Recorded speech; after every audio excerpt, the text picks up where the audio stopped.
après les deux exercices qu'on a fait hier, il semble que la question quand même qu'on peut au moins poser, même si on n'aura pas forcément une réponse complète, quel est l'intérêt et pourquoi on cherche des vecteurs de base pour obtenir une matrice simple dans des sous-espaces vectoriels du type noyau de U moins alpha identité de E, hein, qu'on appellera bientôt, lorsqu'ils ne sont pas réduits à zéro, des sous-espaces propres. Alors, la réponse, elle est simple. Quand vous voulez trouver une base de votre honomorphisme dans lequel votre matrice est diagonale, il faut essayer d'anticiper un petit peu où vous voulez chercher les vecteurs. Donc imaginez que vous ayez une base qui vérifie cette propriété-là, donc c'est-à-dire que vous avez ici un coefficient alpha, et c'est le seul coefficient non nul de la colonne, et on le retrouve justement, si c'est U de EP ici, on le retrouve en face de EP. Hein. C'est la condition pour obtenir un terme diagonal, le seul terme diagonal non nul de votre matrice. Donc on peut regarder a posteriori comment choisir le vecteur EP de manière à ce qu'on ait cette situation. Ben, vous voyez que par lecture matricielle directe, hein, vous avez U de EP qui va être égal à alpha EP.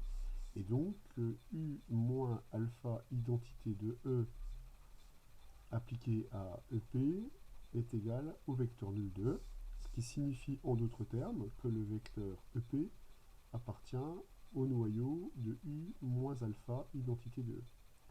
Donc on voit tout de suite que pour obtenir cette fameuse matrice simple, l'idée est d'aller chercher justement des vecteurs non nuls, effectivement s'ils existent, bien sûr, hein. Ça existera malheureusement pas toujours, mais chercher des vecteurs non nuls dans des sous-espaces vectoriels du type noyau de U moins identité. Puisque le cas échéant, on aura une matrice qui sera très très simple.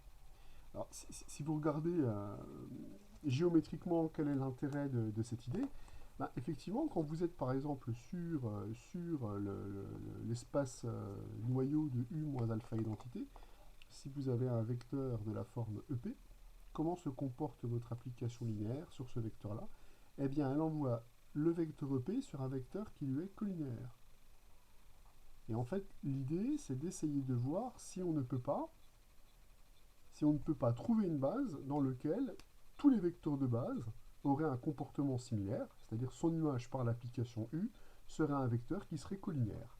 Et si vous arrivez à former une base formée avec des vecteurs de ces sous-espaces vectoriels particuliers, eh bien votre matrice sera diagonale. Alors, il y a deux exemples édifiants hein, qu'on a vus dans notre cours, je vous le rappelle. C'est des exemples qui ne sont pas inintéressants, c'est des exemples que les étudiants doivent maîtriser, donc c'est des exemples que je ressors dès que je peux les ressortir. C'est le cas des projecteurs et des symétries vectorielles, hein, qu'on retrouve très très souvent dans les sujets d'écrit et d'oraux. Alors par exemple, si j'ai un projecteur, vous vous rappelez, donc si P appartient à L2 est un projecteur, donc je suppose que je travaille dans un cas espace vectoriel de dimension finie, hein. Donc je vais supposer que la dimension de E est égale à n, où n est un entier naturel que je vais supposer non nul. On a vu, ça c'est une propriété caractéristique des projecteurs, que l'image de P et le noyau de P sont supplémentaires de E. Alors, on avait vu aussi que les vecteurs de l'image de P sont des vecteurs qui sont invariants par P, c'est l'ensemble des vecteurs invariants par P, hein. Je rappelle ce qu'on avait dit à l'époque, c'est-à-dire ce sont les x appartenant à E tels que P de x est égal à x, et on avait reformulé cet espace-là en disant oui, mais enfin l'ensemble des vecteurs invariants. Vous avez en fait P moins identité de x qui est égal à 0 de E. Donc en fait, ceci c'est un noyau, c'est le noyau de P moins identité de E. Donc on voit après ce petit travail d'analyse hein, qu'on avait fait dans le cours que l'image de mon application s'écrit comme le noyau de P moins identité de E, et le noyau, bah, c'est le noyau de P, donc c'est le P moins 0 fois identité de E. Donc on voit que lorsqu'on est capable de découper notre espace vectoriel en somme de sous-espaces vectoriels de ce type, on sait qu'il existe des bases dans lesquelles notre matrice est diagonale. Alors là, la réponse est simple. Pourquoi? Parce que si je prends B1 une base de cet espace et si je prends B2 une base de cet espace, les théorèmes de la dimension finie assurent qu'en réunissant les vecteurs de B1 et de B2, on obtient une base de E. On avait vu que cette base, elle était dite adaptée à la somme directe qui est ici, hein, donc adaptée à étoile, la somme directe. Et si B est une base, et là on a la garantie de pouvoir en construire une de cette forme, si on regarde la matrice dans la base B de mon projecteur, vous allez retrouver une matrice qui va être définie par bloc. Alors imaginez que cet espace vectoriel-là soit de dimension R. Donc les vecteurs qui sont ici, suivis des vecteurs qui sont dans le noyau, ils vont se décomposer comment? Eh bien, lui va se décomposer avec E1, lui va se décomposer avec un 1, et tous les autres vont se décomposer avec des 0, sachant que ce sont les seuls coefficients non nuls qui apparaissent sur les colonnes, puisque P de E1 est égal à E1, P de ER est égal à ER, et les autres vecteurs ont une image nulle par l'application P. Donc je vais récupérer une matrice diagonale avec un nombre de 1 qui correspond à la dimension de l'image, qui pour notre projecteur est l'ensemble des vecteurs invariants. Donc en fait on a autant de 1 qu'il y a d'éléments dans le R, qui est le rang de P, puisque je vous rappelle que le rang d'un projecteur, c'est la dimension de l'image, et donc c'est le nombre de vecteurs que je vais retrouver dans l'ensemble des vecteurs invariants, compte tenu de ses propriétés géométriques. Donc tout ça pour vous dire qu'il faut faire attention dans les sujets, hein, quand on vous fait travailler avec ces sous-espaces vectoriels particuliers, c'est évidemment pour voir si on est capable d'y trouver des vecteurs non nuls. Évidemment, s'il n'y a que le vecteur nul dans cet espace, ce qui sera la grande majorité des cas, on le verra quand on investiguera un peu plus, bah, on peut pas prendre des vecteurs de base dedans, hein, parce qu'un vecteur de base ne peut pas être nul.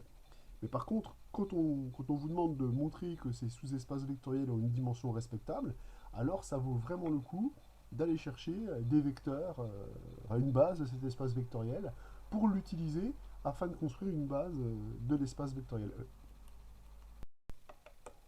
Alors, on peut faire exactement le même raisonnement avec les symétries vectorielles. On se place toujours dans un espace de dimension n, et on prend une symétrie vectorielle, c'est-à-dire une application qui vérifie S rond S est égal à l'identité de E. On a démontré dans le cours que l'ensemble des vecteurs invariants et l'ensemble des vecteurs entiers invariants sont des sous-espaces vectoriels supplémentaires de E. Et si on produit le même genre de raisonnement, c'est-à-dire si je prends une base B1 de l'ensemble des vecteurs invariants et une base B2 de l'ensemble des vecteurs entiers invariants, et que l'on crée comme ça une base B qui est la réunion de B1 et de B2, eh bien vous allez récupérer, si par exemple je note B1, c'est la base E1, ER, si j'appelle B2 la base ER plus 1, etc. jusqu'à N, vous allez récupérer que la matrice de cette symétrie vectorielle dans cette base B est très simple, puisque comme pour le projecteur, quand vous allez avoir des vecteurs, des images de vecteurs type S de E1, S de ER pour des vecteurs qui sont invariants, on sait qu'on va retrouver des 1 sur la diagonale et des 0 ici, évidemment partout ailleurs. Et si vous calculez l'image des suivants, bah, comme ils sont anti-invariants, qu'est-ce qu'on va retrouver? On va retrouver un moins 1 sur la diagonale et un 0 partout ailleurs. Donc là, on va retrouver des 0 partout. Ce qui veut donc dire que votre matrice, elle est également diagonale, avec des 1 au départ sur la diagonale et des moins 1 sur l'autre partie de la diagonale. Là, ça correspond, les premiers correspondent, il y en a en nombre R, puisqu'ils correspondent aux vecteurs qui forment une base du noyau de S moins identité, et pour les autres, vous en avez N-R. Donc on voit l'intérêt géométrique, hein, d'analyser quand même une application géométriquement, pour après trouver une bonne base, pour après faire des calculs assez systématiques sur les matrices. Ces calculs systématiques sur les matrices nous permettront de récupérer des informations différentes. Mais imaginez une base dans laquelle les choses sont simples, ça sera quand même une partie de notre travail pour pouvoir se ramener à des matrices simples et pouvoir utiliser bien ensuite tout le cours sur les matrices pour pouvoir récupérer des informations différentes sur l'application linéaire que l'on étudie.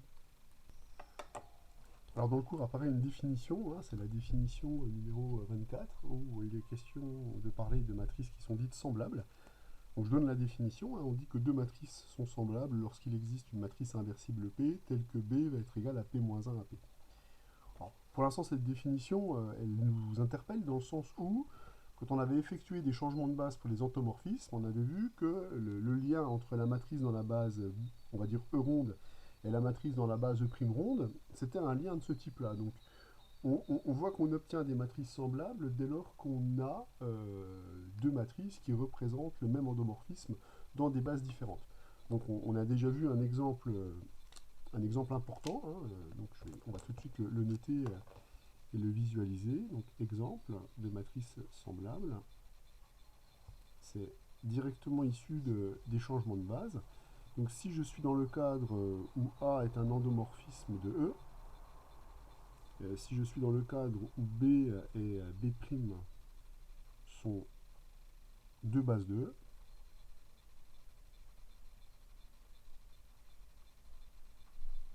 alors on avait vu que la matrice dans la base B de A est la matrice dans la base B' de A sont effectivement des matrices semblables. Semblables, puisque on sait que c'est la formule qu'on avait donnée.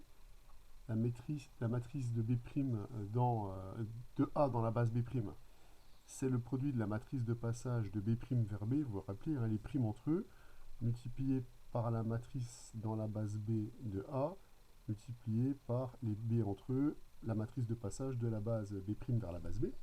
Donc on voit tout de suite qu'en posant P, la matrice de passage de la base B vers la base B', vous récupérez que cette matrice-là, que je vais appeler B, va être égale donc à P-1, puisque cette matrice-là est l'inverse de celle-ci, fois la matrice A, c'est cette matrice-là, fois la matrice P.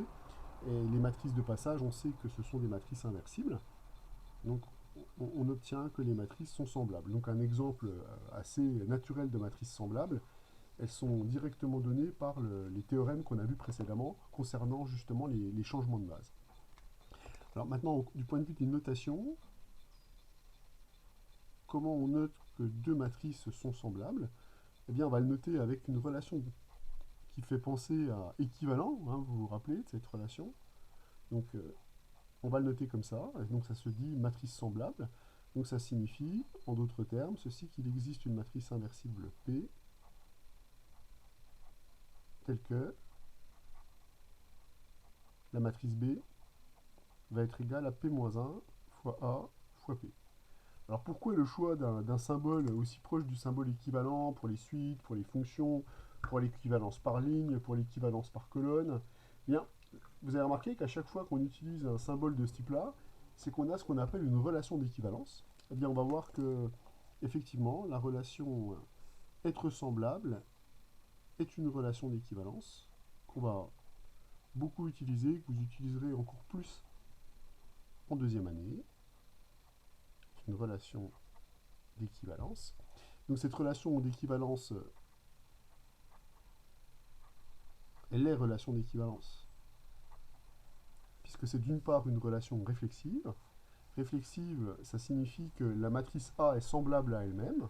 Effectivement, si je considère la matrice A, cette matrice A, je peux l'écrire comme la matrice identité inverse fois la matrice A fois la matrice identité. La matrice identité étant bien une matrice inversible, puisqu'elle est sa propre inverse. Donc on récupère effectivement la réflexivité. N'importe quelle matrice A est semblable à elle-même. Être semblable est une relation qui est symétrique. Symétrique signifie que si A est semblable à B, alors B est semblable à A. On va le démontrer. Donc, si A est semblable à B, cela implique, donc on l'a dit là-haut, qu'il existe une matrice P inversible telle que la matrice B s'écrive sous la forme P-1 à P. Donc nous, on voudrait une relation qui porte plutôt sur A. Si vous multipliez à gauche par la matrice P, vous allez récupérer PB, et à droite par la matrice P-1, vous allez récupérer que A s'écrit PB P-1. Alors, ce n'est pas tout à fait la relation qu'on veut, mais comme la matrice P est inversible, on peut très bien l'écrire P-1 moins 1, B P-1. La matrice P-1 étant une matrice inversible, puisque c'est l'inverse d'une matrice inversible, on obtient donc que la relation est symétrique. Il nous reste donc à montrer que cette relation est également transitive, ce que l'on va faire. Donc l'équivalence semblable est également une relation transitive. Alors la transitivité, ça c'est une propriété qu'on utilise beaucoup. Donc si la matrice A est semblable à B et si la matrice B est semblable à C, donc ça signifie quoi? Alors attention au symbole, il existe. Il existe une matrice inversible P telle que B va s'écrire P-1 P. Donc là c'est juste la définition du premier. Et il existe alors une matrice qui n'a rien à voir avec la matrice P a priori, donc une matrice Q, telle que C va s'écrire Q-1 B P. Et donc maintenant il s'agit de relier la matrice A et la matrice C. Donc on va simplement relier ces deux matrices en injectant l'information que l'on a sur B dans la relation qui est ici, pour pouvoir relier la matrice C et la matrice A. Donc on va retrouver que C va s'écrire Q-1, facteur de P-1 à P fois Q, c'est-à-dire par relation sur les matrices inversibles.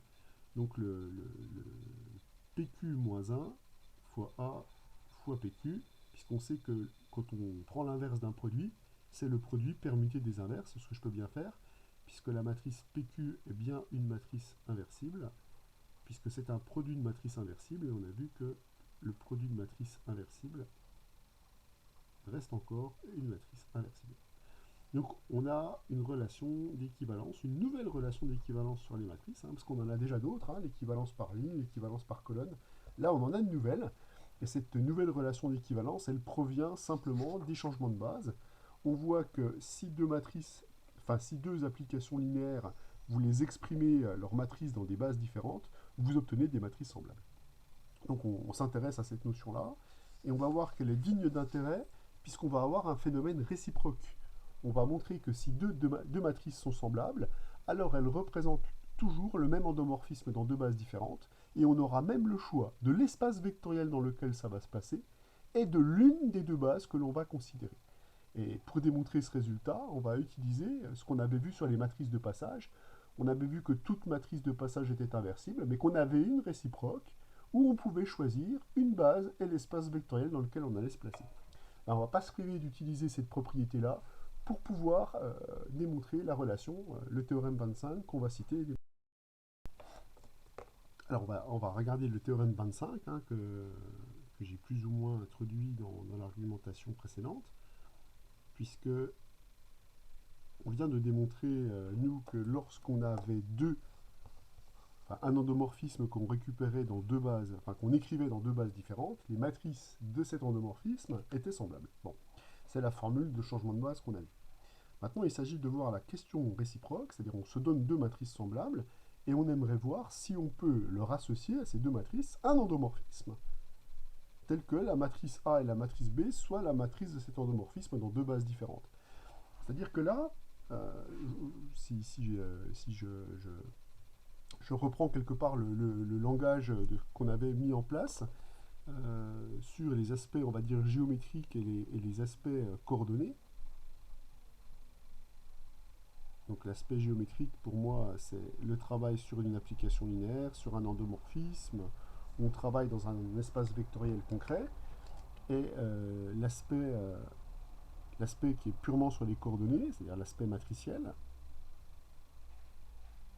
ce théorème-là, quelque part, il nous offre un pont entre les deux mondes. Et on a déjà vu que on avait intérêt de définir des passerelles qui nous permettaient de passer du premier au deuxième et aussi du deuxième au premier. On a vu l'intérêt. Nous, les changements de base nous disent quoi?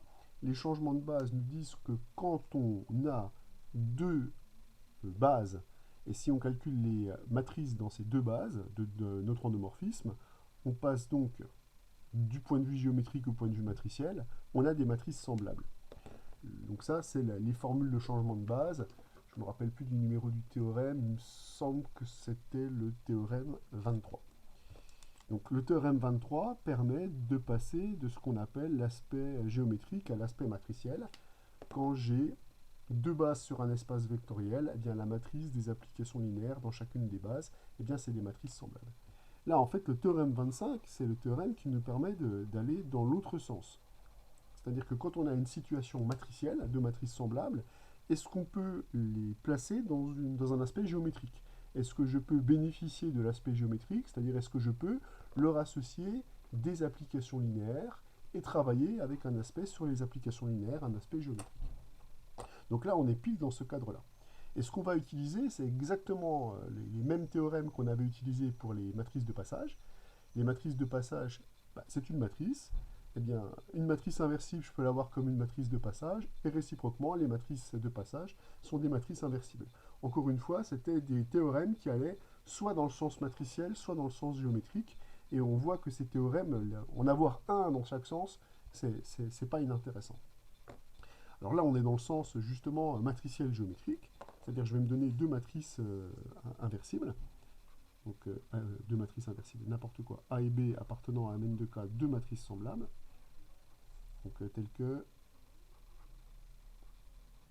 la matrice A et B sont des matrices semblables, donc telles que A est semblable à la matrice B, c'est-à-dire telles que, si je m'appuie sur la définition qu'on a donnée, il existe une matrice inversible P, vérifiant B va être égal à P-1 à P. Voilà. Alors, on sait que pour passer de l'aspect matriciel à l'aspect géométrique, il nous faut un espace vectoriel de dimension n, ici, puisque l'espace vectoriel de départ et d'arrivée, c'est le même, puisqu'on travaille avec des endomorphismes. Donc là, je vais dire, oh, tiens, je vais prendre un espace vectoriel de dimension n quelconque. Ça, c'est important, parce que visiblement, le choix de l'espace vectoriel ne va pas être imposé. Donc prenons E, un K espace vectoriel de dimension n. Et la seule chose qui est imposée, c'est sa dimension, de dimension n quelconque. Donc ce que je vais dire, ça sera valable pour n'importe quel K espace vectoriel. Et je vais dire aussi, prenons B, une base de E quelconque. Donc ça veut dire que je pourrais choisir d'une part l'espace vectoriel dans lequel je veux voir les applications géométriquement, ça c'est intéressant, et je pourrais même choisir complètement arbitrairement une base de cet espace vectoriel. Donc j'ai le choix du terrain, je me place dans n'importe quel espace vectoriel de dimension n, et j'ai le choix d'une base de E, je peux prendre n'importe quelle base de E. Alors on se doute bien que le troisième paramètre qu'on va introduire, B', lui on n'aura pas le choix. Une fois qu'on a le choix du terrain et qu'on a le choix de la base, la deuxième base qui apparaît, eh bien elle, eh bien on n'aura pas le choix pour elle. Alors pour l'instant, j'ai encore rien démontré. Hein. J'ai dit je prends un K espace vectoriel quelconque et une base de E quelconque. Maintenant je vais utiliser mes applications qui me permettent de passer de l'aspect géométrique à l'aspect matriciel et réciproquement. Cette application-là, vous la connaissez bien. C'est la fameuse matrice dans la base B. Cette matrice dans la base B est un isomorphisme entre L de E et l'ensemble des matrices Mn de K. Donc si je vois ma matrice A ici dans cet ensemble-là, je sais qu'il existe une unique application linéaire de E dans E, donc en l'occurrence un unique endomorphisme de E, tel que la matrice A est la matrice dans la base B de mon endomorphisme. Donc là, on sait qu'à partir du moment où on a fixé E est la base, je vais avoir une unique application de E dans E linéaire, un unique endomorphisme de E, dont la matrice dans la base B sera la matrice A. Donc là, c'est en ça qu'on a maintenant qu'on a choisi le terrain et la base, on n'a plus le choix sur l'endomorphisme de E qui va représenter la matrice A. Donc ça, maintenant, c'est un choix qui est imposé par ce qu'on a fait ici. Mais de la même façon, si j'applique le théorème 20 qui permet de représenter les matrices inversibles par des matrices de changement de base. Donc je peux dire par application du théorème 20 qu'il existe une unique base B', donc base de E, telle que ma matrice inversible P soit la matrice de passage de la base B vers la base B'. Là encore une fois, je n'ai pas le choix, et ça c'est parce que la matrice P est une matrice inversible, elle représente une matrice de passage où j'avais le choix de l'espace vectoriel et le choix de la base de départ, choix qui a déjà été fait au préalable. Du coup, si je prends ces choix géométriques, qu'est-ce que je vais récupérer pour la matrice B? Parce que je vous rappelle que A et B, elles sont liées par cette relation. Ben, la matrice B, elle va être égale à l'inverse de la matrice P. Ben, l'inverse de cette matrice de passage, c'est la matrice de passage de B' vers B, multiplié par la matrice A. La matrice A, c'est la matrice de A dans la base B, multiplié par la matrice P, qui est la matrice de passage de la base B vers la base B'. Vous retrouvez que ce produit matriciel, grâce à nos formules de changement de base, c'est la matrice dans la base B' de la matrice A. Bilan, on récupère que cette relation-là entraîne que les matrices A et B représentent le même endomorphisme dans deux bases différentes, certes, mais en plus, on pourra choisir le terrain et on pourra choisir la base du terrain dans lequel on se place.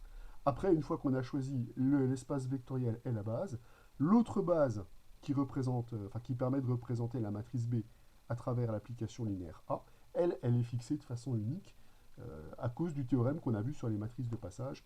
Ici, c'était le théorème numéro 20. Donc voilà, on a encore un résultat qui nous permet de scier de l'aspect géométrique à l'aspect matriciel ou de l'aspect matriciel à l'aspect géométrique. Donc des théorèmes qui vont nous permettre de voir un problème plutôt matriciellement ou plutôt géométriquement. Exercice numéro 14, que j'ai appelé bataille de trace ou bataille de la trace, pour faire référence à cet immense combat, est un combat important. C'est pas la première fois que je vous en parle, mais c'est la première fois que je peux vous donner maintenant des cas concrets. Si je vous parle d'invariants. Voilà, il y a des choses. Qu'est-ce qui reste invariant dans certaines théories? Alors, la trace va être un invariant intéressant. C'est-à-dire qu'on va justement démontrer que si vous prenez deux matrices qui représentent le même endomorphisme dans des bases différentes, il y a quelque chose qui ne va pas bouger, quelle que soit la matrice qui représente cet endomorphisme. C'est sa trace. La somme des éléments diagonaux, elle devra rester constante pour toutes les matrices qui représentent un endomorphisme dans une base donnée.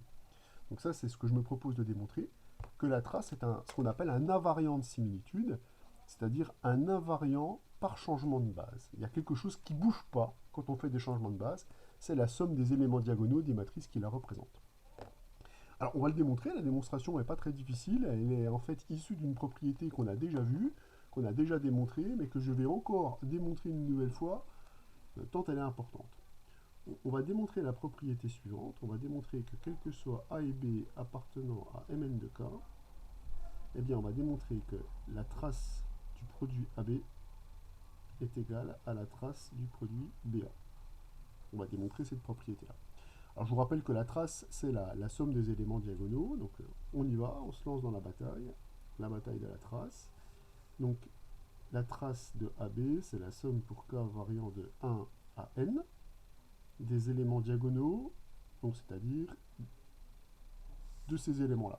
Donc ça, j'ai noté le coefficient d'indice K pour la ligne et K pour la colonne de la matrice AB. J'ai pas envie d'introduire un nouveau nom pour les matrices produits. J'utilise les notations adaptées. Donc là, on utilise la formule ô combien importante du produit matriciel. Le coefficient de la ligne K et de la colonne K du produit matriciel, c'est la somme des A, donc KL multiplié par BLK. Voilà ce qu'on obtient.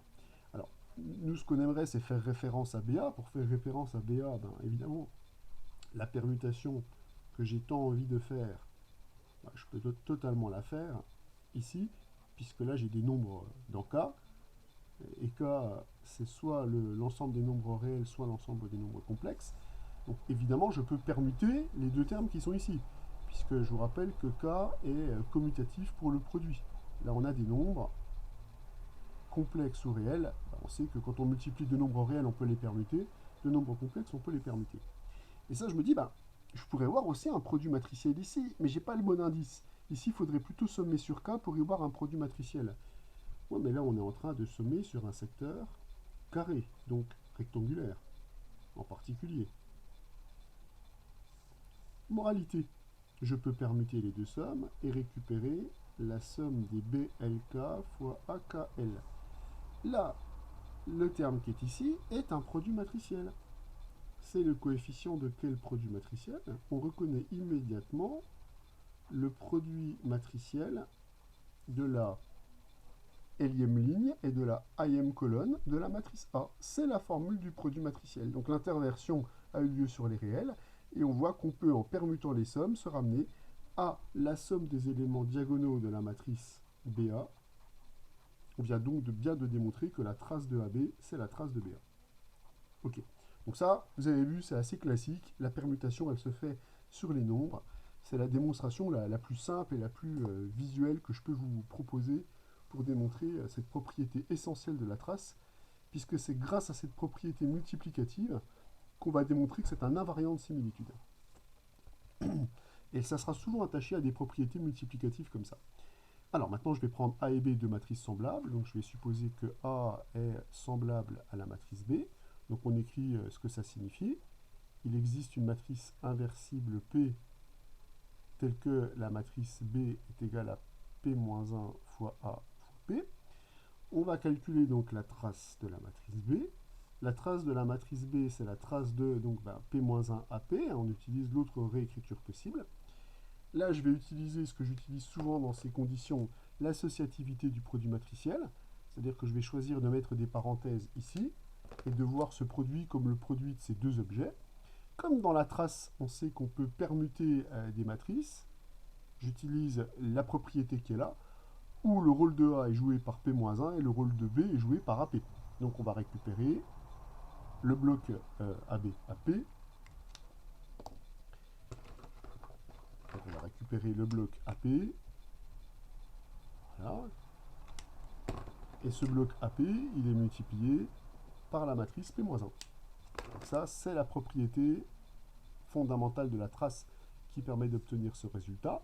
Et si je réutilise l'associativité du produit matriciel, mais pour faire en priorité le produit PP-1, j'obtiens A fois la matrice identité, et A fois la matrice identité, c'est la matrice A.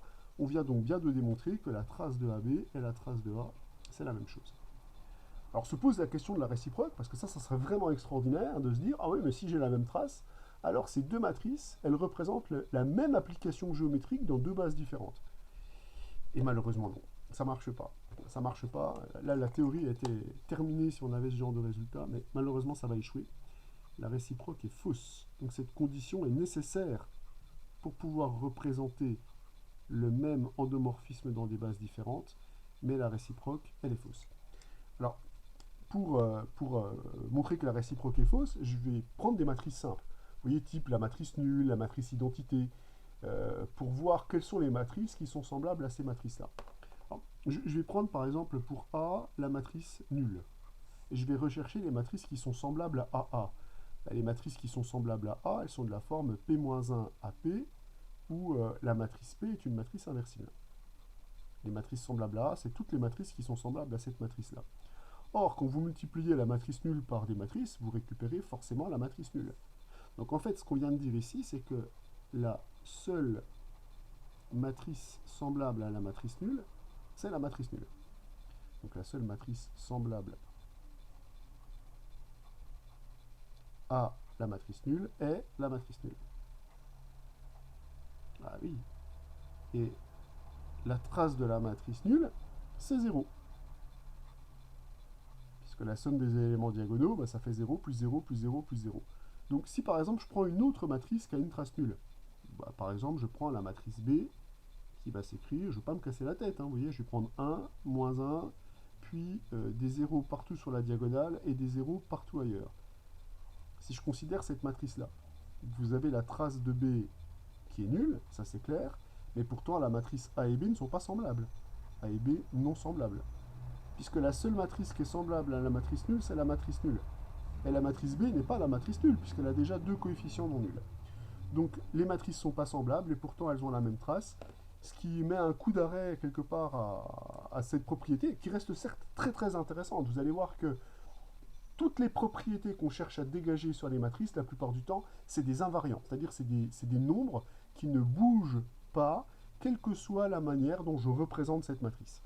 Eh bien, la trace est un invariant de similitude, mais ça reste un invariant, c'est-à-dire que c'est quelque chose qui ne bouge pas, mais ça n'est pas une caractérisation de l'objet. Donc, Un peu enjoué, mais un peu déçu aussi. La théorie du rang. Qu'est-ce que c'est la théorie du rang? Lorsqu'on avait, dans le chapitre sur les matrices, travaillé sur les matrices équivalentes par ligne, équivalence par colonne, on avait dégagé une notion qui s'appelait le rang de la matrice, une notion importante puisque le rang de cette matrice, c'était le nombre de pivots que l'on avait pour une matrice équivalente par ligne, échelonnée réduite, équivalente par ligne à la matrice A. Alors ce rang était un nombre important. Vous vous rappelez, c'était le nombre d'inconnues principales que l'on rencontrait dans la résolution d'un système linéaire écrit matriciellement à x est égal à b. Donc ce nombre d'inconnues principales dégageait aussi le nombre de paramètres. Et on a vu à quel point le nombre d'inconnues principales et le nombre de paramètres intervient dans les théories linéaires, puisque les sous-espaces vectoriels, la plupart du temps, sont représentés par des équations, et pour en obtenir des familles génératrices, nous devons résoudre les systèmes linéaires, et donc dégager le nombre de paramètres. Et on a vu que le nombre de paramètres qu'il restait représentait la dimension de mon espace vectoriel, puisqu'il permettait de dégager notre famille génératrice, qui était par ailleurs très souvent une famille libre. Donc, le rang est quelque chose qu'on a déjà rencontré dans la théorie vectorielle, dans la théorie des espaces vectoriels. Donc, il était certes un peu caché, mais bien présent en souterrain. Là, maintenant, il va vraiment remonter à la surface, puisque l'objectif est de faire le lien entre le rang d'une matrice. Pour l'instant, c'est le nombre de pivots non nuls de toute matrice échelonnée réduite par ligne, équivalente par ligne à la matrice A, au rang d'une application linéaire, au rang d'une famille de vecteurs. L'objectif va être de relier cette notion qui a l'air fort peu géométrique à une notion géométrique. Est-ce que le rang d'une matrice ne serait pas le rang de l'application linéaire qui la représente, d'une application linéaire, pardon, qui la représente dans des bases données? Ce qui voudrait dire qu'on relie ce nombre à un phénomène géométrique. Le rang d'une matrice serait la dimension de l'image de toute application linéaire qui représente cette matrice, peu importe les bases dans lesquelles je me place. Je sais que vous avez le tournis. Cette propriété, ces deux propriétés ont l'air radicalement différentes. Eh bien, le théorème 26 va nous permettre de démontrer qu'en fait, le rang qu'on a défini en début d'année, c'est le même que le rang qu'on a défini en algèbre linéaire, c'est-à-dire la dimension de l'image d'une application linéaire. On va relier ces deux notions qui apparemment ne sont pas reliables. Beau programme. Le théorème numéro 26 est ce fameux théorème qui va nous permettre de faire le lien entre une propriété complètement matricielle, complètement sur les coordonnées, complètement numérique, complètement algorithmique. Trouver une matrice équivalente par ligne à la matrice A, c'est un algorithme, c'est l'algorithme de Gauss, c'est un truc qui est complètement automatique. Eh bien, on va démontrer que le calcul complètement automatique du rang par des équivalences par ligne se relie à une notion géométrique, complètement géométrique, la dimension de l'image d'un espace vectoriel, puisqu'il s'agit de l'image de A. Donc on va relier deux notions qui sont une notion sur les coordonnées et une notion géométrique.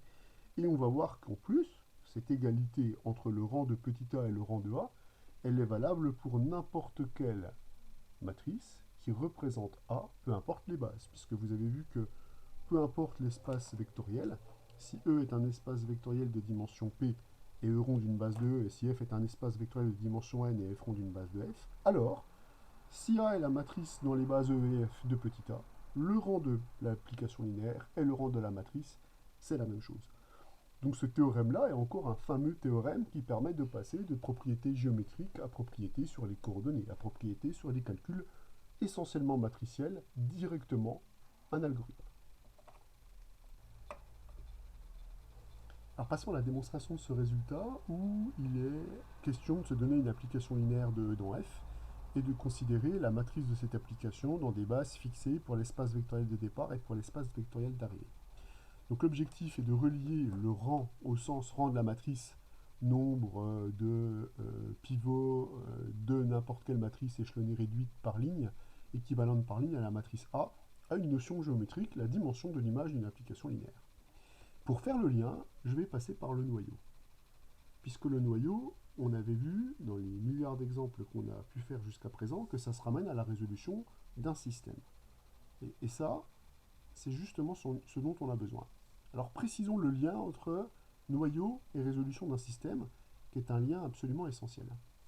Eh bien, je sais que par définition x est dans le noyau de cette application linéaire, si et seulement si le vecteur a de x est le vecteur nul de l'espace vectoriel d'arrivée. On va passer évidemment dans le monde des matrices en utilisant les isomorphismes qui nous permettent de passer du monde géométrique au monde des matrices. Ici, quand j'ai deux vecteurs de f, pour passer dans le monde des matrices, c'est bien simple. Il suffit de prendre la matrice dans la base f de chacun de ces vecteurs. Donc là, je vais récupérer la matrice, une matrice colonne avec n lignes et une seule colonne, puisque f est de dimension n, donc la matrice que je vais récupérer, elle va bien avoir n lignes. Et là, je récupère 0. Alors ce 0 ici, c'est le 0 suivant, c'est-à-dire c'est une matrice colonne qui possède tous ses coefficients nuls. Donc là, on est passé du monde géométrique au monde des matrices. Bon, maintenant, utilisons l'intérêt de travailler avec des matrices. C'est toutes les propriétés qu'on a vues justement sur la manipulation de ces matrices. Donc, une des propriétés emblématiques des matrices, c'est que la matrice de A de x, c'est la matrice de A multipliée par la matrice de x. Donc la matrice de A dans les bases E et F multipliée par la matrice de x, alors cette fois-ci dans la base E, puisque l'espace vectoriel de départ est de dimension P, cette matrice-là sera une matrice de MP1 de K. Donc si je note grand X, la matrice dans la base E de petit x, cette matrice, je vous rappelle que c'est la matrice des coordonnées de x dans cette base. Donc c'est une matrice qui cette fois-ci va avoir P' une colonne à coefficient dans K. Suivons avec beaucoup de précision ce qu'on est en train de faire. Cette matrice-là, elle s'appelle A. Donc là, on va récupérer la matrice A, multipliée par ce que j'ai appelé grand X, c'est-à-dire une matrice colonne, mais avec P'. Et ça, c'est égal à la matrice nulle. Bon, c'est toujours la même matrice nulle, c'est la matrice nulle de Mn1 de K, puisque quand vous multipliez cette matrice par la matrice MP1, vous obtenez bien une matrice Mn1, puisque la matrice A, elle a n lignes et P colonnes à coefficient dans K. Alors ça, c'est intéressant parce que ça nous ramène à la résolution d'un système homogène. Le système écrit matriciellement sous la forme AX est égal à 0. Et finalement, cette équivalence, elle nous permet de dire quoi? Cette équivalence, elle nous permet de voir que deux espaces vectoriels sont isomorphes. Je m'explique. L'application matrice dans la base E ronde, on a vu qu'elle induisait un isomorphisme entre l'espace vectoriel E et l'ensemble des matrices avec. Alors ici, je suis dans l'espace vectoriel E, donc P', une colonne à coefficient dans K. Donc cette application est un isomorphisme. Mais cette équivalence-là, elle nous raconte quoi? Elle nous raconte que si je restreins l'espace de départ au noyau de A, eh bien je vais m'envoyer dans l'ensemble des solutions de ce système homogène et réciproquement. C'est-à-dire que cette restriction induit un isomorphisme entre le noyau de A et l'ensemble des solutions de ce système homogène. Du coup, si deux sous-espaces vectoriels sont isomorphes, ils possèdent la même dimension.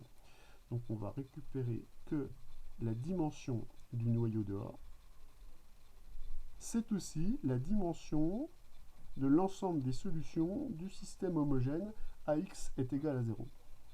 Or là, c'est assez facile de passer de la dimension du noyau de A au rang de A. Ça, c'est la formule du rang qui nous dit que la dimension de l'espace vectoriel de départ, c'est-à-dire la dimension de E, c'est-à-dire P, moins le rang de A, est égal à la dimension de l'ensemble des solutions de notre système homogène.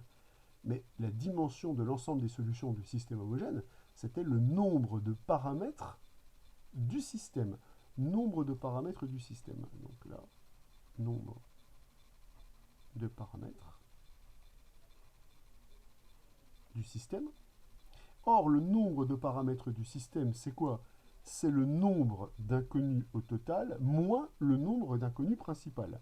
Donc il suffit de regarder combien j'ai d'inconnus à ce système, j'en ai P, moins le nombre d'inconnus principal. Eh bien, le nombre d'inconnus principal, c'est le rang de la matrice grand A, c'est le nombre de pivots, puisque les inconnues principales, elles sont justement accrochées au pivot. Oh, regardez, c'est fini. On vient de démontrer que le rang de l'application linéaire c'est le rang de la matrice A. Peu importe les bases dans lesquelles on se place, le rang d'une application linéaire, c'est le rang de toute matrice qui la représente, peu importe les espaces vectoriels, peu importe les bases. Si A est la matrice d'une application dans des bases données, le rang de l'une, c'est le rang de l'autre. Alors cette propriété, elle est mouse, mouse, mouse, mouse. Pourquoi? Parce qu'elle va nous permettre d'accéder au rang de l'application linéaire par un simple algorithme. Réduire une matrice par ligne ou réduire une matrice par colonne va nous permettre de calculer le rang d'une application linéaire. C'est gigantesque. L'exercice 15 est un exercice d'application que je trouve personnellement assez impressionnant des propriétés qu'on a mis en place. Alors, donc je prends l'exemple emblématique d'un projecteur où je dis que le rang d'un projecteur, c'est la trace de n'importe quelle matrice qui représente ce projecteur. C'est-à-dire, si vous êtes la matrice d'un projecteur dans une base donnée, alors le rang de ce projecteur, c'est la trace de cette matrice. Alors, on comprend bien pourquoi on peut prendre la trace de n'importe quelle matrice, puisqu'on sait que la trace de deux matrices semblables, c'est-à-dire de deux matrices qui représentent la même application linéaire dans des bases différentes, c'est la même. Donc, ce qui veut donc dire qu'on a le choix de la base. On a le choix de la base, puisque la trace reste la même, quelle que soit la matrice, quelle que soit la base dans laquelle on voit la matrice de ce projecteur. On a le choix donc de la base de E, puisque on sait bien, puisque si on va dire E et B sont deux bases de E, deux bases de E, on a vu que justement la trace de la matrice dans la base E ronde de mon projecteur est égale à la trace de la matrice dans la base B de mon projecteur, puisqu'on a vu que la trace de deux matrices semblables est identique. Or, ces deux matrices-là, elles représentent le même endomorphisme dans deux bases différentes, donc, a priori, les traces sont identiques. Donc, d'ailleurs, on dira que c'est la trace de P, en fait. Et je peux bien définir la trace d'une application linéaire en disant que c'est la trace de n'importe quelle matrice qui la représente, puisqu'on sait que cette quantité-là va rester invariante, elle est indépendante de la base choisie. Alors vous connaissez la chanson, hein. Quand on a quelque chose qui est indépendant d'une base, quand on a quelque chose qui est indépendant de la base choisie, bah justement, l'objectif c'est de choisir la base correctement. Bah comment choisir la base? Bah ça c'est une vieille chanson qu'on connaît déjà. La base, on va la choisir adaptée aux deux sous-espaces vectoriels caractéristiques de mon projecteur, qui sont, on le sait, supplémentaires de E. Donc on a vu que l'image de P, j'en ai encore parlé ce matin, c'est l'ensemble des vecteurs invariants. Donc je vais prendre une base de cet espace, et je vais prendre une base du noyau de P, et je vais me placer dans la base obtenue en réunissant les vecteurs de la base de l'image et la base du noyau. On sait que la famille qu'on obtient est une base de E qui est dite adaptée à la somme directe. Elle est dite adaptée donc à la somme directe. Et on a vu que dans cette base, dans la base que l'on a choisie ici, la matrice de mon projecteur est très particulière. La matrice dans la base B de mon projecteur P. Je vais la définir par bloc ici. Il y a un bloc identité, il y a un bloc 0, un bloc 0, un bloc 0. Alors le P n'est pas forcément heureux pour désigner l'entier qui va être le rang de cette application. Je vais lui préférer IR, si ça ne vous dérange pas, puisque P c'est déjà une notation qui est prise pour le projecteur, où R c'est le nombre de vecteurs qu'on a dans la base E1. Donc c'est le cardinal de B, puisque je sais que ces vecteurs-là sont invariants. Donc quand on calcule leur image, on va récupérer juste une composante 1 qui correspond au vecteur correspondant. Ça, je vous renvoie à l'exemple qu'on a traité tout à l'heure. Or, la trace de cette matrice, c'est la somme des éléments diagonaux. Donc on peut directement dire que la trace de la matrice dans la base B de mon projecteur, c'est égal à la somme des éléments diagonaux, c'est égal à R, puisque on a R1 sur la diagonale et ailleurs, on n'a que des zéros. Or, R, on vient de le voir, c'est le nombre de vecteurs que l'on trouve dans B1. B1 qui est une base de l'image de P. Donc on récupère que la trace de la matrice de P dans la base B est en fait R la dimension de l'image de P, puisque c'est le nombre de vecteurs d'une base quelconque de l'image de P. On vient donc de démontrer que la trace de mon projecteur, puisque c'est la trace de n'importe quelle matrice qui le représente en vertu de la remarque qu'on a fait, c'est la dimension de l'image de P, c'est le rang de P. Donc finalement, quand on a la matrice d'un projecteur, ça marche pour les projecteurs bien sûr, hein, eh bien le rang se calcule simplement en additionnant les coefficients diagonaux de la matrice de mon projecteur, et ceci peu importe la base dans laquelle on se place. C'est quand même assez chouette comme invariant. Alors il s'agit d'une relecture des théorèmes qu'on a vus sur la première partie sur les matrices. On avait vu que deux matrices sont équivalentes par ligne, ça signifie qu'il existe une matrice inversible P qui multipliée à gauche par la matrice A renvoyait la matrice équivalente par ligne, donc là, cette fameuse matrice B. Donc si B est équivalente par ligne à A, ça veut dire qu'il existe une matrice inversible P telle que B va être égale à PA. On avait vu que le rang n'était pas modifié par multiplication par une matrice inversible, puisque celle-ci n'était qu'une combinaison d'opérations élémentaires sur les lignes de notre matrice. On avait évidemment le même résultat sur les colonnes, mais ceci prend maintenant une signification différente, puisque ce rang-là, c'est le rang des applications linéaires qui leur sont canoniquement associées. Donc ces rangs-là résonnent aussi en termes d'applications linéaires, c'est-à-dire que ça rejoint une des propriétés qu'on avait vues sur les applications linéaires en dimension finie. Rappelez-vous, je crois que c'était la dernière qu'on avait citée dans le cours, c'est lorsque l'on compose une application linéaire avec un isomorphisme, alors le rang n'est pas modifié, que l'on compose à gauche ou que l'on compose à droite. Mais si je recite cette propriété, c'est pour un but particulier, c'est que les opérations élémentaires sur les lignes et les colonnes d'une matrice ne modifient pas le rang de celle-ci. Ça veut donc dire que si je veux calculer le rang d'une application linéaire, comme je sais que le rang d'une application linéaire c'est le rang de sa matrice, je pourrais donc appliquer ces opérations élémentaires pour calculer le rang de cette application linéaire. Puisque je vous rappelle que le rang d'une application linéaire, c'est le rang de toute matrice qui représente cette application dans des bases données. Donc les opérations élémentaires sur les lignes et les colonnes fourniront gratuitement, par un calcul algorithmique sur des coordonnées, le rang d'une application linéaire qui a un sens géométrique. Donc ce théorème-là, il est là pour appuyer quelque part ce qu'on a dit concernant le rang des applications linéaires reliées au rang des matrices.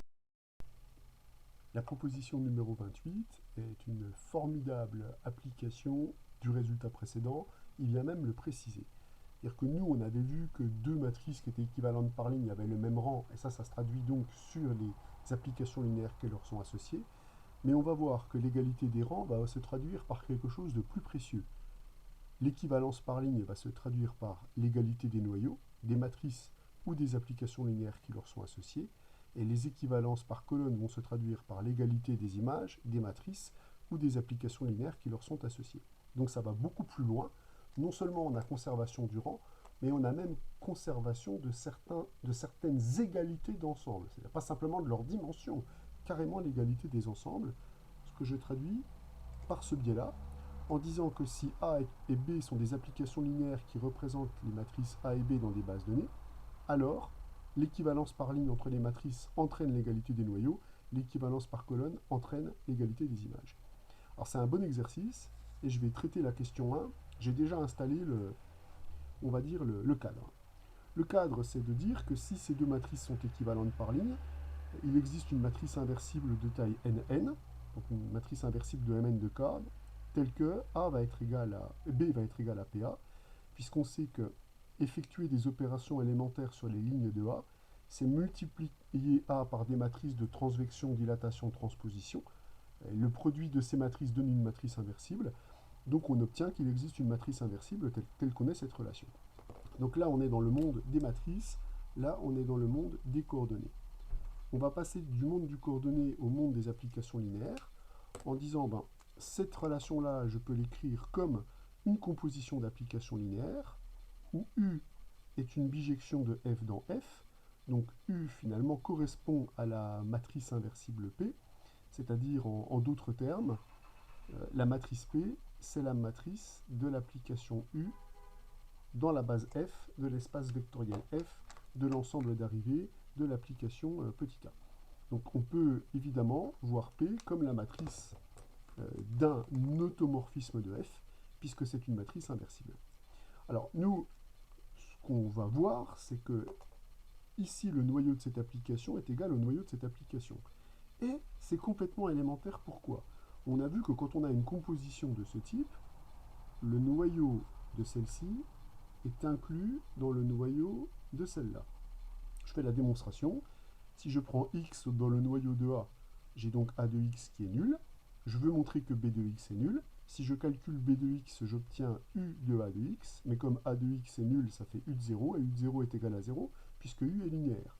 On vient donc de démontrer que cette égalité-là entraîne une inclusion universelle entre les noyaux.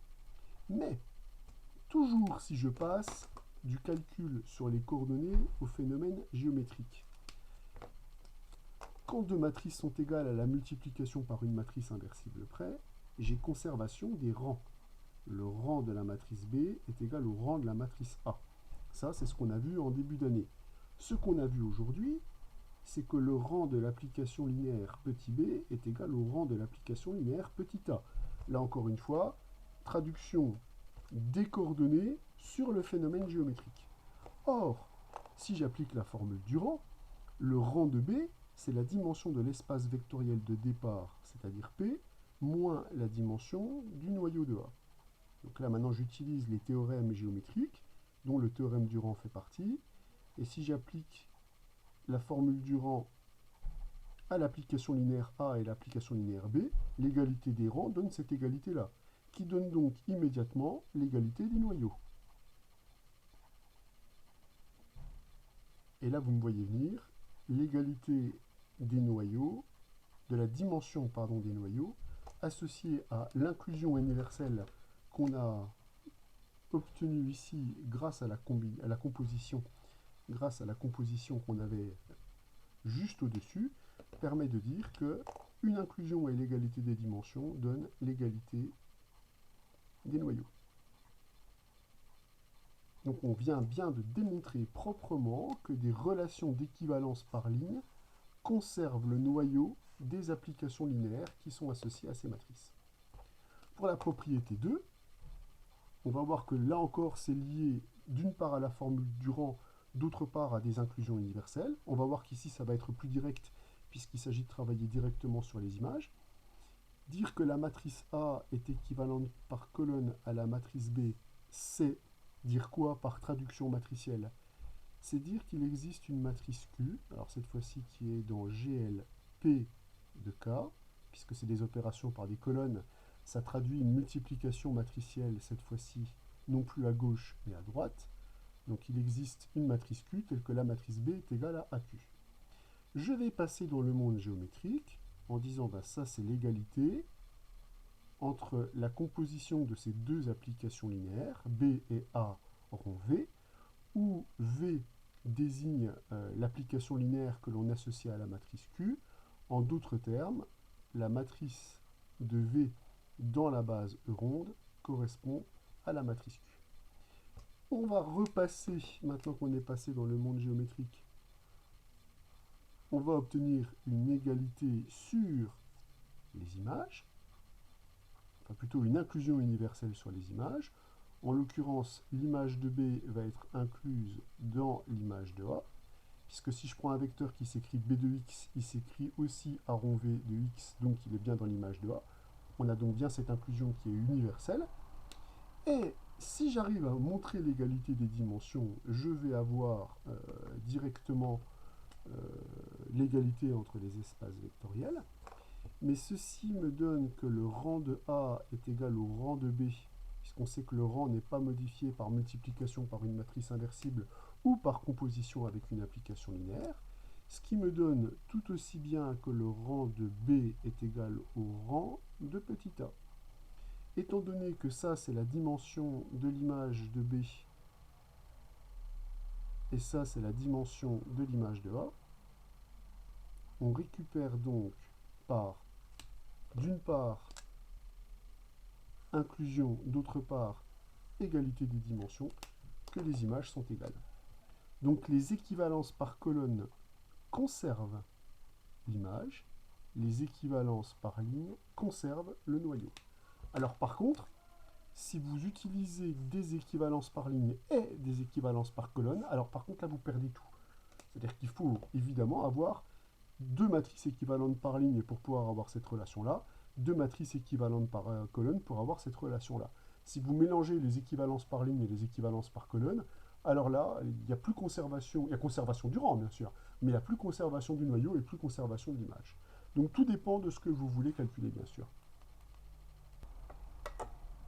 L'exercice numéro 16 est une application de ce que je viens de dire sur la recherche efficace du noyau et de l'image d'une application linéaire lorsque l'on a des outils puissants sur le rang. C'est parti. Donc je me donne l'endomorphisme de R3 canoniquement associé à la matrice qui est ici, c'est-à-dire, en d'autres termes, si je traduis les choses, si j'appelle B3 va être égal à E1, E2, E3, la base canonique de R3, cela signifie que la matrice grand U est la matrice dans la base B3 de l'application petit u. Donc, c'est-à-dire que la matrice de l'application petit u, c'est la matrice qui est ici, ce qui veut donc dire que les colonnes représentent les images des vecteurs de la base canonique de R3. Si je mets ma petite légende habituelle, je récupère U de E1, U de E2, U de E3, exprimé dans la base E1, E2, E3. Moi, ce que j'aimerais, c'est déterminer efficacement une base du noyau et une base de l'image. Alors évidemment, pour chercher le noyau, on peut résoudre le système linéaire associé à l'expression analytique de mon application U. Donc c'est une première démarche, c'est de dire que le vecteur x, c'est la première démarche que je vais faire. X, un vecteur colonne, donc appartient au noyau de U, si et seulement si le produit U grand X est égal à 0. Donc, évidemment, ce que j'appelle grand X ici, c'est une matrice colonne X, Y, Z qui représente les coordonnées d'un vecteur quelconque de R3. En effectuant le produit matriciel, on est ramené à la résolution d'un système, puisque quand je calcule le produit UX, je récupère les coordonnées du vecteur U de X, Y, Z. Donc on va récupérer un système X plus Y moins Z est égal à 0. Moins X plus 3Y moins 3Z est égal à 0. Et enfin, moins 2X plus 2Y moins 2Z est égal à 0. Les opérations élémentaires sur les lignes et les colonnes permettent de faire le calcul de façon efficace. Si je remplace par exemple la deuxième ligne par la deuxième ligne plus la première et la troisième ligne par la troisième ligne plus deux fois la première, j'obtiens un système équivalent. Donc je conserve précieusement la première équation. En faisant la somme des deux équations, je récupère que 4y moins 4z est égal à 0, c'est-à-dire y moins z est égal à 0, c'est ce que je récupère ici, hein. Regardez bien, en additionnant, paf, 4 moins 4, et je multiplie par un quart, je récupère donc cette information-là, et si je calcule deux fois cette équation et que je l'ajoute à l'autre, qu'est-ce qu'on va récupérer? Alors ici, je vais récupérer 0 pour les x, 4y, moins 4z, je récupère donc la même équation.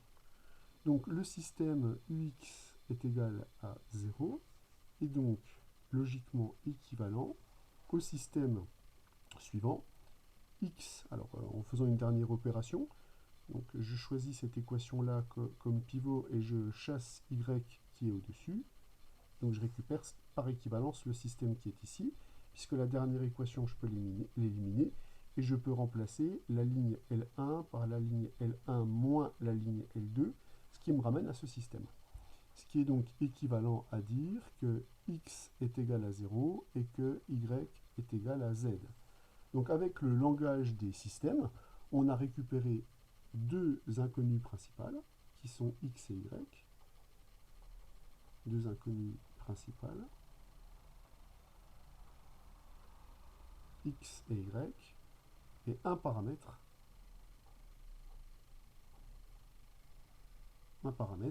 qui est z. Ça permettrait de dire que le rang de u correspond au nombre de pivots, donc au nombre d'inconnues principales, le rang serait égal à 2, et le nombre de paramètres, c'est la dimension de cet ensemble des solutions. Ça serait donc la dimension du noyau de U. La dimension du noyau de U serait donc égale à 1. Mais mieux, on a une expression du noyau de U. Le noyau de U, c'est donc l'ensemble des vecteurs x, y, z qui vérifient cette condition-là. Donc c'est l'ensemble des vecteurs qui vont s'écrire 0, y, y ou z, z, peu importe qui on prend comme paramètre, mais là les deux sont égaux, où y appartient à R, ce qui est donc l'espace vectoriel engendré par le vecteur 0, 1, 1. Donc on retrouve le fait que le noyau de U est dirigé par cette droite. Pour obtenir une base de l'image, comme je sais que l'image est de dimension 2, il suffit donc de prendre deux vecteurs linéairement indépendants dans l'image, et c'est gagné. On peut donc affirmer que l'image, c'est l'espace vectoriel engendré par, comme il est de dimension 2, je prends ces deux vecteurs-là qui sont linéairement indépendants. Donc c'est l'image de, par exemple, U de E1 et de U de E2 qui sont bien non proportionnels. Donc ça, c'est une façon de faire. Si maintenant j'utilise les idées d'équivalence par ligne et d'équivalence par colonne, c'est-à-dire sans passer par les systèmes, je peux dire que ma matrice U, en utilisant le même genre de relation, la matrice U est équivalente par ligne à, alors, respectivement en faisant les mêmes opérations que j'ai faites ici, donc la matrice 1, 1, moins 1.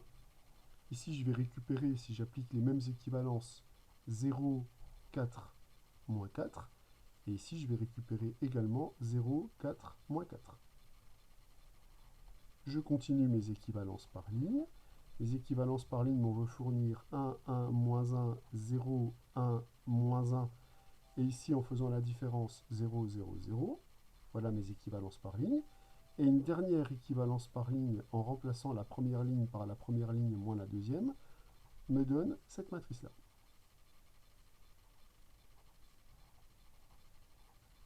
Eh bien, si je considère B cette matrice, je peux affirmer que le noyau de U est égal au noyau de B. Et on voit bien que le noyau de B, on peut l'obtenir très simplement en constatant que si on additionne les deux colonnes qui sont ici, on obtient 0. Chose qu'on peut voir directement en constatant que si j'additionne les deux colonnes qui sont ici, j'obtiens 0. C'est-à-dire que ce que je vois maintenant très clairement ici, je peux maintenant le remarquer très clairement là également, en disant que, bah oui, j'aurais pu constater effectivement que U de E2 plus U de E3 était égal à 0, et donc a priori le vecteur E2 plus E3 était un vecteur du noyau de U. Non seulement j'obtiens ça, mais j'obtiens aussi que le rang est égal à 2, chose que j'ai obtenue ici. Le rang est égal à 2. Donc là, on fait d'une pierre plusieurs coups. On a le rang, d'une part. On a aussi la dimension du noyau par la formule du rang, d'autre part. Et comme on a trouvé un vecteur non nul dans le noyau, on sait que le noyau est la droite vectorielle engendrée par ce vecteur. Vous notez que je retrouve exactement le même vecteur qui est ici. Et donc, comme le rang est égal à 2, je peux dire qu'en prenant les deux vecteurs colonnes qui sont ici, qui sont des vecteurs de l'image, puisque ce sont des images des vecteurs de base, j'obtiens une famille libre à deux vecteurs dans un espace de dimension 2. J'obtiens donc une base de l'image. Ah, maintenant, si vous voulez obtenir une jolie base de l'image, c'est-à-dire une base très très simple, qu'est-ce qu'on va pouvoir faire? On va pouvoir utiliser les équivalences par colonne sur la matrice U, puisque je sais que si deux matrices sont équivalentes par colonne, alors elles ont la même image. Donc je vais utiliser des équivalences par colonne et je vais prendre la première colonne comme pivot. Et je vais remplacer les autres colonnes. Donc la colonne C2, je vais la remplacer par la colonne C2 moins la colonne C1 pour ici chasser le coefficient qui est là. Et la troisième colonne, je vais la remplacer par la troisième colonne plus la colonne C1 pour chasser le coefficient qui est là. Donc là, on va récupérer 0 ici. Et là, en retranchant, on va récupérer 4 pour le premier, 4 pour le deuxième. Ici, en additionnant, on va récupérer 0, moins 4, moins 4, qui est lui-même équivalent par colonne en effectuant des transvections. Je vais récupérer, alors pardon, 1, 1, 0, 1, 1. Là, j'ai juste remplacé la deuxième colonne par la deuxième colonne multipliée par un quart et la troisième colonne par la troisième colonne multipliée par moins un quart. Et maintenant, je vais utiliser la deuxième colonne pour faire le ménage là où c'est possible. Donc je vais récupérer ici ma colonne pivot, celle-là, j'y touche pas. Là, je vais récupérer 0, 0, 0. Et là, en additionnant, on va récupérer 1, 0, moins 1. Alors on retrouve effectivement que le rang est égal à 2, puisque le rang de U, c'est le rang de cette matrice, et on a deux pivots ici. Donc le rang est égal à 2. Mais ce n'est pas tout. Je récupère, puisque ces deux matrices sont équivalentes par colonne, que l'image de la matrice U est égale à l'image de la matrice qui est ici, que je vais par exemple appeler A. Donc je vois que une base de l'image de A, c'est l'espace vectoriel engendré par des vecteurs beaucoup plus simples que les vecteurs que je récupère ici, puisque là je récupère le vecteur E1 moins E3, qui est sur cette colonne-là, et le vecteur E2 plus E3, qui est ici. Donc vous avez vu que travailler avec des équivalences par colonne vous permet de récupérer une base de l'image, mais une base beaucoup plus simple, puisqu'on a fait apparaître dans les coordonnées un maximum de 0. D'ailleurs, si vous regardez bien, on avait obtenu que le noyau de A, c'était l'espace vectoriel engendré par E2 plus E3. Vous voyez en plus que là, on a réussi à montrer très facilement qu'on avait un vecteur en commun dans le noyau et dans l'image, qui était E2 plus E3. E2 plus E3 est un vecteur qui est dans le noyau de U et dans l'image de U. Ce qui permet donc de démontrer sans calcul que le noyau et l'image ne sont pas supplémentaires de E. Clairement, puisqu'ils ont un vecteur commun, leur intersection ne se réduit pas au vecteur nul. Donc on voit que les opérations élémentaires sur les lignes et les colonnes, c'est un formidable algorithme pour récupérer des bases simples pour le noyau et pour l'image d'une application linéaire et pour calculer le rang, ce qui permet d'utiliser la formule du rang et d'utiliser tous les théorèmes de la dimension finie pour accélérer de façon considérable les raisonnements de recherche de ces sous-espaces vectoriels fondamentaux. Abordons le dernier théorème de ce cours, le théorème numéro 29, qui propose une caractérisation multiplicative pour le rang, où vous voyez que j'utilise des multiplications inversibles à droite et à gauche. Donc là, je combine quelque part les équivalences par ligne et les équivalences par colonne pour arriver à une matrice ultime. Donc on avait vu que par équivalence par ligne, on arrive à une matrice échelonnée réduite par ligne. En utilisant des équivalences par colonne, on arrive à une matrice qui est échelonnée réduite par colonne. En combinant les deux, on peut arriver à une matrice ultime où on obtient une matrice la plus simple qui soit, puisque c'est une matrice qui est constituée d'un bloc d'identité de R, c'est-à-dire R1 sur la diagonale, et tous les autres coefficients sont nuls. Donc on conviendra qu'on ne peut pas faire mieux, on ne peut pas obtenir une matrice plus simple pour le rang. C'est la matrice la plus simple qu'on peut récupérer. Et ça nous permet d'avoir une caractérisation multiplicative, puisque ça permet une réécriture multiplicative de la matrice A, comme la matrice JR multipliée par deux matrices inversibles. Donc cette propriété-là n'est pas au programme en PC, n'est pas au programme en PC ici d'ailleurs, hein, elle n'apparaît nulle part. Donc ce résultat est hors programme. Alors vous allez me dire pourquoi je le traite. Parce qu'il est au programme en MPSI, et donc pour les gens qui veulent aller en PSI plutôt étoile, parce que c'est plutôt un résultat qu'on utilise dans des théorèmes, dans des exercices plutôt étoilés, je conseille aux étudiants qui veulent aller en PSI étoile de regarder la démonstration de ce théorème. Pour les autres, vous le pouvez passer, à ceci près que vous avez vu qu'il y a des exercices qui ne sont pas très faciles, c'est montrer qu'il existe des bases dans lesquelles la matrice de mon application linéaire a une tête particulière. Eh bien, c'est justement l'objet de ma démonstration. C'est montrer que cette formule-là est en fait un changement de base, on reconnaît bien les matrices inversibles, et c'est donc chercher des bases dans lesquelles mes mon application linéaire canoniquement associée à la matrice A va s'écrire sous la forme JR. Donc, comme vous voulez, vous pouvez passer ou vous pouvez rester. Ceux qui ont du mal, moi je vous conseille de passer et je vous conseille de ne pas tenir compte de ce résultat. Gagnant-gagnant. Alors maintenant, on va passer à la démonstration et on va déjà poser le cadre de la démonstration. Pour l'implication réciproque, qui est clairement plus facile pour moi, on va montrer que le rang de A est égal à R. Le rang de A, c'est le rang de cette matrice. C'est le rang de la matrice P, J, R, Q. Or, on sait que la multiplication par une matrice inversible à gauche ne change pas le rang. Donc je peux dire que le rang de JRQ, c'est le rang de PJRQ. Ça, c'est parce que la matrice P est une matrice inversible. C'est les propriétés qu'on a vues juste avant. Et pour les mêmes raisons, ça, c'est aussi le rang de JR, puisque la matrice Q est supposée inversible. Et la multiplication par une matrice inversible à droite, cette fois-ci, ne modifie pas le rang. Or, le rang de la matrice JR, elle est échelonnée réduite par ligne, donc son rang, c'est le nombre de pivots. Le nombre de pivots, c'est le nombre de 1 que l'on trouve sur la diagonale. C'est donc R. On vient bien de démontrer que s'il existe une décomposition de cette forme, alors la matrice est bien de rang R. Ce qui va m'intéresser maintenant, c'est la partie directe, où je vais utiliser des aspects géométriques pour voir cette relation comme un changement de base, et dire que si deux matrices représentent la même application linéaire, excusez-moi, dans deux bases différentes, évidemment, elles auront le même rang. Le rang de A sera celui du rang de JR, et le rang de JR, on sait qu'il est égal à R. Donc l'objectif, ça va être de démontrer que cette relation-là, je peux la voir comme un changement de base.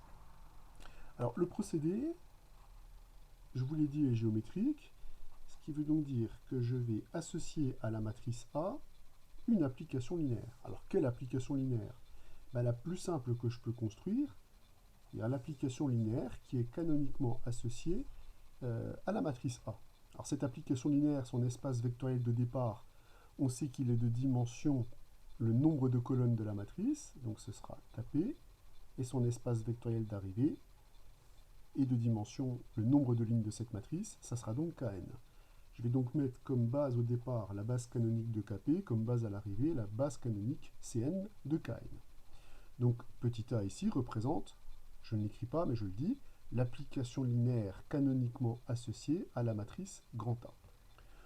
Pour montrer que je peux relier ceci à un changement de base, je vais tout de suite dire ce que je cherche.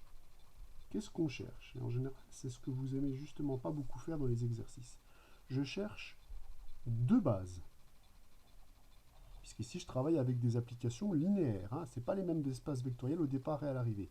Donc, une base, je vais l'appeler BP de Kp. Et une base Bn de Kn, telle que la matrice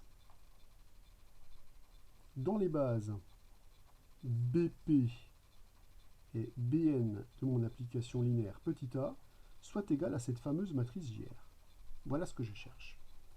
Donc, pour faire ça, on raisonne par analyse synthèse, on suppose que telle base existe, et on essaye de voir des relations qui pèsent sur ces vecteurs.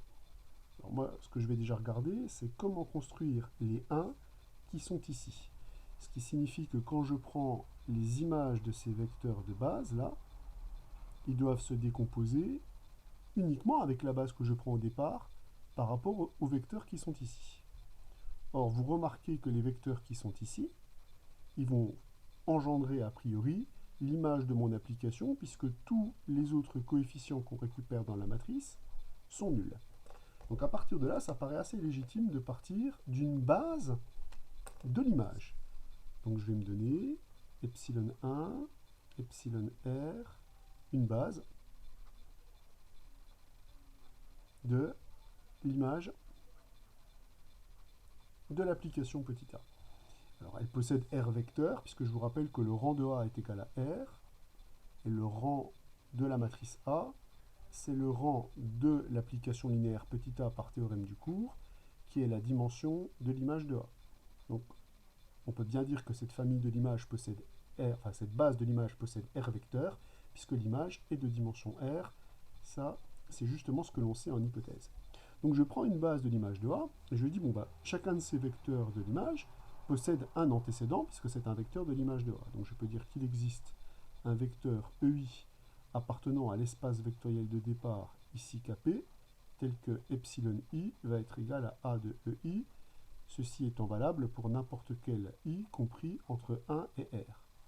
Donc ça veut dire que les vecteurs de l'image, je peux les écrire comme des images des vecteurs de l'espace vectoriel de départ. Donc ça me conduit à faire quoi? Ça me conduit à choisir ces vecteurs-là comme étant les vecteurs que je vais prendre dans l'image, et les vecteurs de ma base de départ que je vais prendre au début, ça va plutôt être des vecteurs de la forme epsilon 1, epsilon r.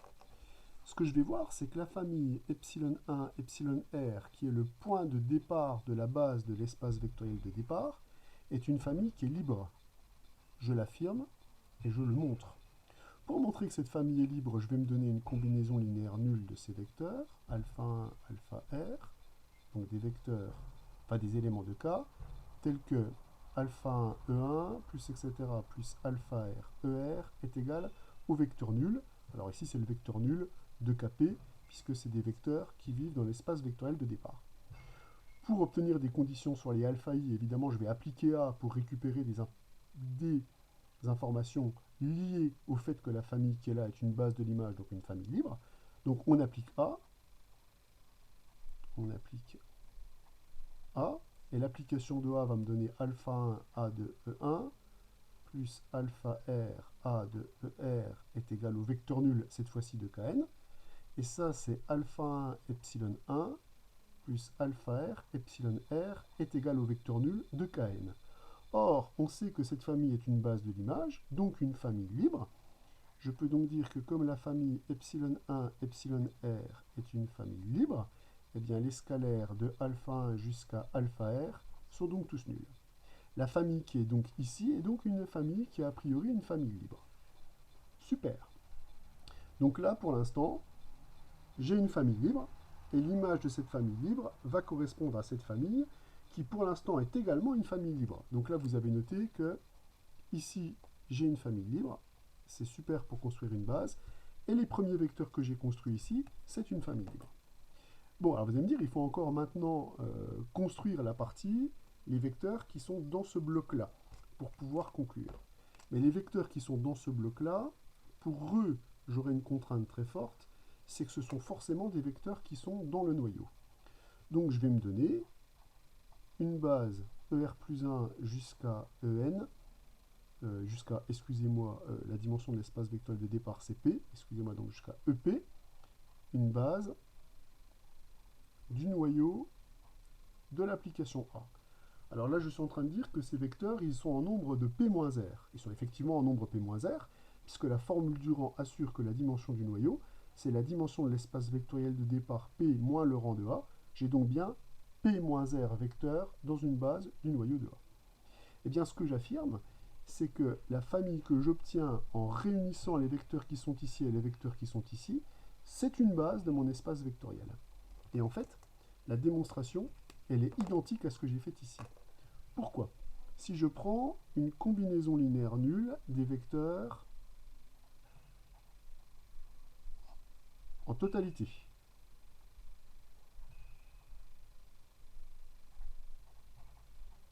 donc une combinaison linéaire nulle de ces vecteurs, en appliquant A, qu'est-ce que je vais récupérer? En appliquant A, je vais détruire tous les vecteurs du noyau, donc je vais récupérer cette combinaison-là, qui va me donner cette combinaison linéaire, qui va me donner donc tous les scalaires de alpha 1 et alpha r sont nuls. Donc, en partant de cette combinaison linéaire et en appliquant A, j'obtiens de la même façon que tous ces scalaires sont nuls. Du coup, la relation que j'ai au départ devient cette relation-là. Or, comme la famille de ER plus 1 à EP, c'est une base du noyau de A, c'est une famille libre, la liberté de cette famille va me donner que les dernières scalaires qui sont ici sont nuls. Moralité, en prenant n'importe quelle base du noyau, et en réunissant la base que j'ai prise ici et la base du noyau, j'obtiens une base de l'espace vectoriel de départ. C'est cette base-là que je vais appeler BP. La base BP, c'est les vecteurs qui sont ici, auxquels j'ai rajouté les vecteurs qui sont ici. Et on vient de prouver que c'est une base de cet espace vectoriel. Eh bien, si vous regardez ici l'image de ces vecteurs de base, on a la garantie d'obtenir ce corps-là pour les matrices. J'ai envie de dire, quels que soient les vecteurs qui vont venir compléter cette famille libre. Donc, moralité, comme ces vecteurs-là ne vont pas influer sur la nature de la matrice, je peux compléter la famille qui est ici de façon complètement arbitraire pour obtenir une base de Kn.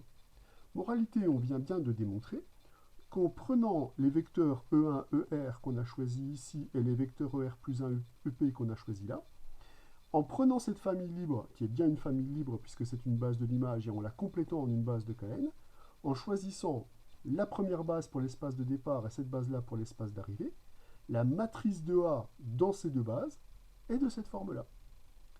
C'est donc une matrice qui est égale à JR.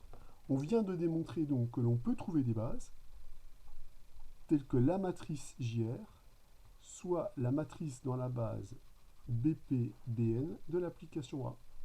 Donc on vient bien de démontrer que ces deux matrices-là, A et JR, représentent la même application linéaire dans deux bases différentes. Elles sont donc reliées par une formule de changement de base. Et ceci est une formule de changement de base. La matrice P étant simplement la matrice de passage entre les deux bases de l'espace vectoriel de départ, et la matrice Q est la matrice de passage entre les deux bases de l'espace vectoriel d'arrivée. La démonstration est complète.